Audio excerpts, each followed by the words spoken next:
Okay, our first Photoshop assignment. We are learning some of the tools of Photoshop, and what better way to learn them than to use them. So we are going to use them to create a little design and learn some of the elements of design as well.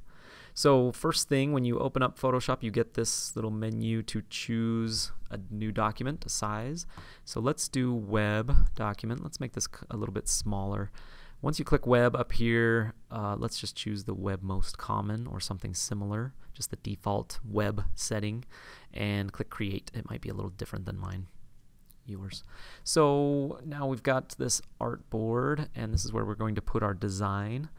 And the first thing we want to do, because we're learning about the tools, is to take a screenshot of the tools. We need a picture so that we can add a couple of these tool pictures to our design. There's about 10 that we use frequently. I want you to put 5 of them in your design and put the name down and just a brief description of what it is. Here's an example of what we are trying to accomplish.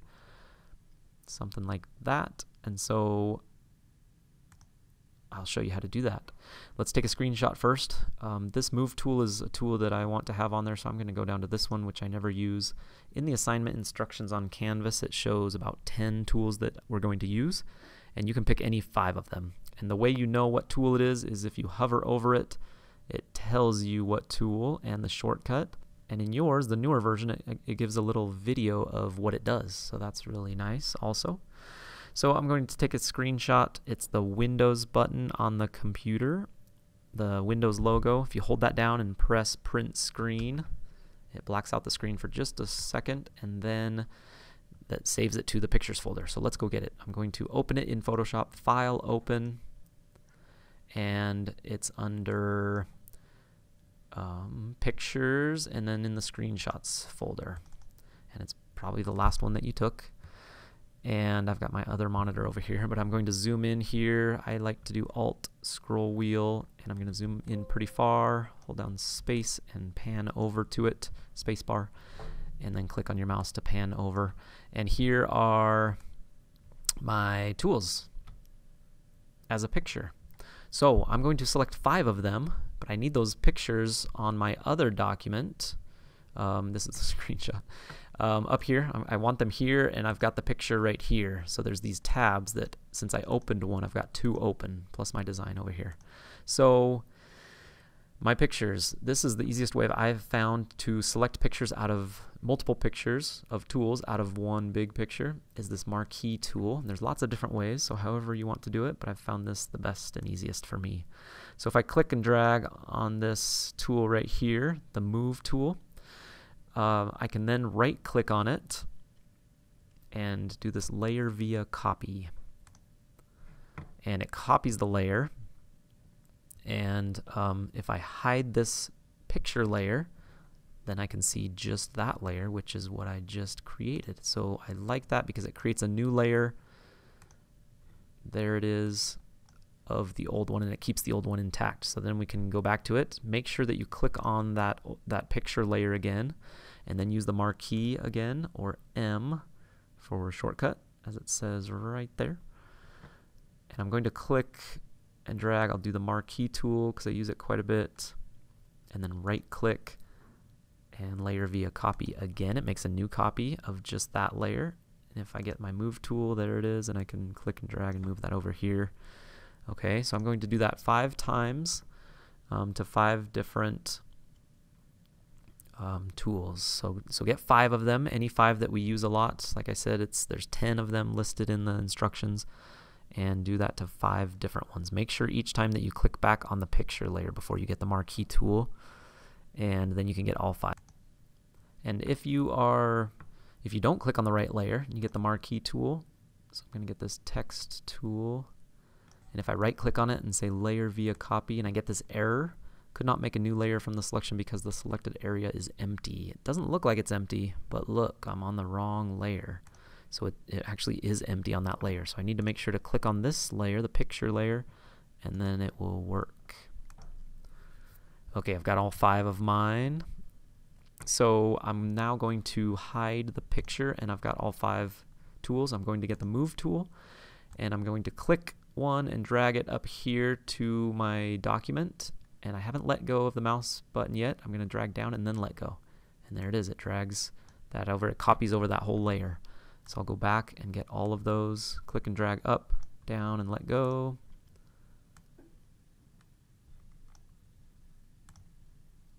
And once I get all those, then I can resize them, and I'll show you that. Because they're a little bit too small. Can't resize them too big. Or else they'll get blurry and pixelated, but we can go a decent size. So this right here might not be checked for you. You'll be moving them around, but you need to show the transform controls to be able to click on the corner and make them bigger. And it should keep it in proportion on the new version. I'm going to make them about this big. And once you do that, it doesn't let me do anything else until I apply it right up here. Either press enter or click this check mark. So I'm going to make the sizes about the same. And I'm not too concerned about the actual sizes for this one. If I was doing an actual design project, I would make sure they're all the exact same size and dimensions, properties. But I'm not too worried about it right now. That one's going to bug me because it's way wider. That's okay. So now I'm going to rearrange these, try and line them up. There's some helps on these. They help line things up correctly. But I'm not too terribly worried about that for this project. There we go. So now that I've got the tools, the 5 tools that I want to use, I need to get my colors. So I'm going to go to W3 Schools, where the website that I like. You might want to bookmark that website, but I like this website because of the color schemes and how easy it is to get a color scheme. Okay, so on w3schools.com, click Learn Colors, and scroll down on the menu over here, and then here are the color schemes. Different types of color schemes. I like that when you choose a color on the color wheel, it shows you 5 different options for colors, and so find one that you like and get a nice color scheme. And one other thing that I really like is this right here. I can change the brightness of it to be brighter, so lighter kind of pastel colors, or dark colors, and the saturation also. So if you don't like them super bright and saturated, you can bring those colors down. I like those options. And you can do them individually, but I like it best up here to keep them all similar. So I've got some colors that I kind of like. Might adjust some here and there. I want that one darker. There we go. More blue. Perfect. Okay. All right, so I've got some really darks and some really lights. Good contrasting colors. Still don't love that one, but that's all right. I'll get over it. Maybe. Okay, so now that I've got a color scheme, I'm going to pick a few of these colors. I need 3 for my design. And so I'm going to get those 3 colors. I'll get this one. And I'm just going to get this hex code, select it, Control C to copy. I'm going to go back to Photoshop and click once on this color right here, and it brings up the color picker. And it already has my hex code highlighted, so I'm just going to paste it and add to swatch as well. So I've got my swatches palette here. If you don't have that, you can go to the window menu and swatches and then drag it over there. A previous video shows you how to customize your palettes over here. So, all right, I've got that color. Oh, I gotta click OK on that swatch. And OK, and there it is. I'm going to go back and get a couple more colors so I can finish this design. Why am I not finding it? There it is. Okay. All right, I'm going to use this one, this blue. Control C. I'm going to go back to Photoshop and put that color in. Control V.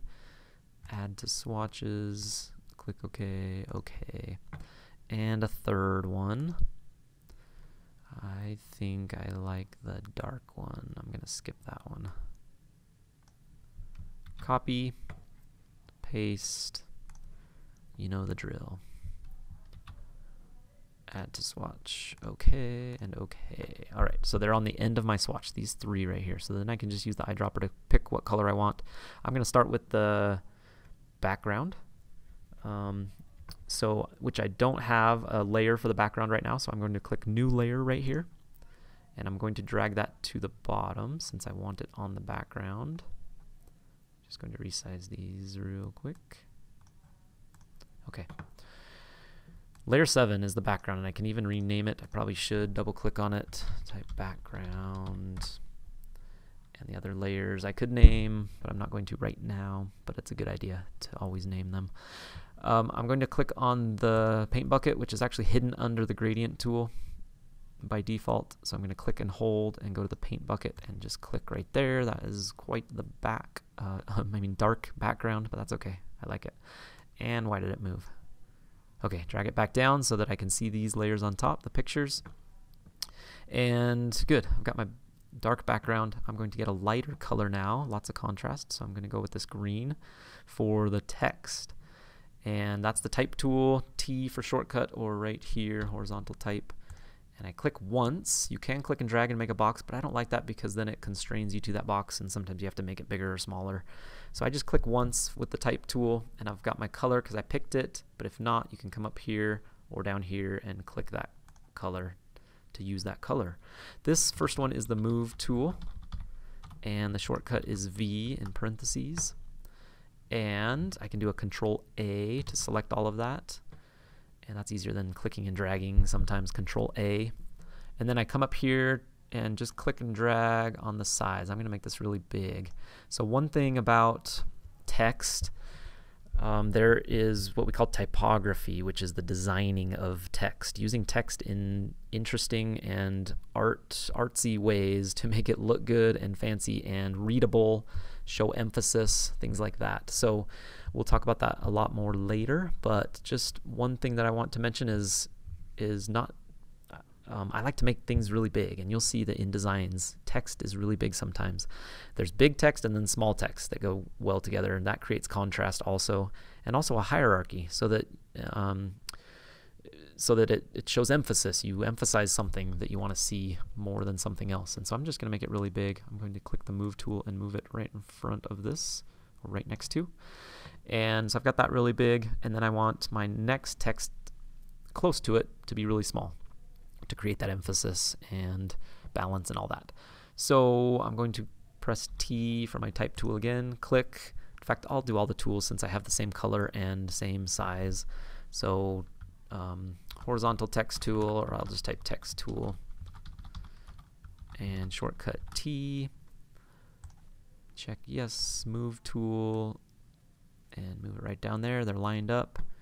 Also, another thing I can do is hold down Alt and click and drag on the text and just drag it down, and that creates a copy, and then I can just change it. So lots of different ways to do that. Create a new text box, or hold down the Alt key like I'm doing, click and drag, and line them up just like that. And then I can go back, press T, click on it, Control A. Whoops, that one's correct. Control A, and this one is the marquee tool. I think it's something more than that, but I'm just going to put that. And shortcut M, and I'm getting these. I know what these are because I can hover over them, and it tells me what it's called and gives me the shortcut. And on yours it gives a little video and a description, which I'm not going to have, so I'll have to make them up. So next one is the paint bucket tool.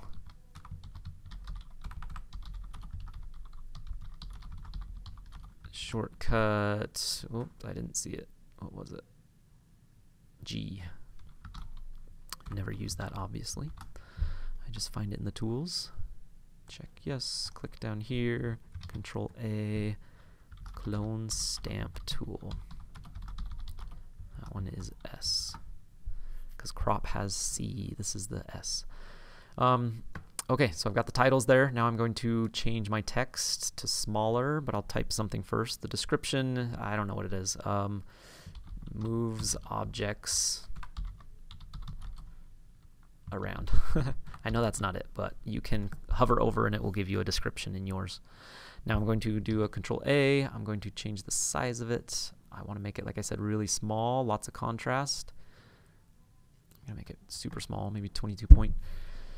And I'm going to change the color to this blue color, I think. Let's see what that looks like. Yeah, not my favorite, but that's okay. And I'm going to move it. I'm going to line it up on the left also and stick it right underneath. And again, I'm going to hold down Alt, and I can even hold down Shift, and it keeps it in line, which is pretty awesome. So I'm doing Alt, click, and then hold down Shift. It keeps it right on that line. Tricks of the trade. Alt, click, and then hold down Shift. And I can also bump it. That one didn't want to go where I wanted it, so I can just use the arrow keys up and down or left and right to bump them around to get them right where I want. Okay. So type tool, Control A. You know what? I'm just going to leave them because I have to make them up anyway. And I don't want to do that, and it'll take up too much time. So I've got just about everything I want on here. And the only thing left is to put just a little design, just something extra. For this, it's a little bit plain. So one thing that I think is really fun in Photoshop, if you click on this rectangle tool, click and hold, there's this custom shape tool. And up there on this drop down, there's a lot of different shapes. I've got more than you probably because mine's an older version, and they've scaled down, I think, which is okay. There's a lot more of this in Illustrator. However, you can find some categories. I think you have flowers and trees and some other stuff. So just get something that you think is interesting, fun, cool, whatever it is, and just throw it in the background. Actually, click on it, close the menu, and then click and drag. And you can make whatever size you want, and it makes it a solid color. And I'm going to throw that kind of behind everything. I'm going to make it bigger. And obviously you can't see what you need to see there with that pine tree. So I'm going to move that layer down to the bottom. Click and drag over here. Nope, I need to apply it first. Apply it, click and drag to the bottom so it gets behind everything except the background layer. It's still a little loud and obnoxious there. So what I'm going to do is change the opacity of the layer right here. I'm going to go pretty low. See, now it's kind of hidden back there. I'm going to go really low on that. So it's just kind of in the background, just something extra. And it's sitting there. Not my favorite picture, but that's okay. Just something different. You could even put it over here. I guess if I've got that extra room, I could crop it down so it's just over here. And there's a little design. So something simple, talking about these tools with a description, and it's now become a really cool design.